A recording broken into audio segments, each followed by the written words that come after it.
ওয়াজ আল্লাহর ভয়ের উপরে চলতে গিয়ে শেষ পর্যায়ে যেতে পারল না, ঘন্টা বেজে গেল। তো বাজুক, যতখানি বেঁচে আছেন, জয়টা দিন বেঁচে আছেন, একটা কথা শুধু মাথায় রাখবেন, বক্তৃতা শেষ, আল্লাহ রাব্বুল আলামিনের সিসি ক্যামেরা লাগানো আছে আর দু ঘাড়ে পিয়ন লাগা আছে। সব সময় আপনার ভালো আর মন্দ লিখতে আছে আর ক্যামেরা করতে আছে। অতএব আল্লাহর সিসি ক্যামেরাকে ফাঁকি দেওয়া যাবে না। কিয়ামতের দিন জালবাজি করবেন, সেসব চলবে না।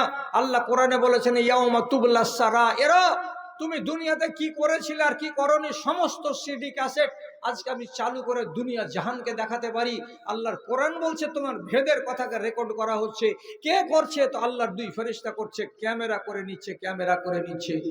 যদি জান্নাত পাওয়ার আশা থাকে, মন মর্জি দিন পালন করা ত্যাগ করুন এবং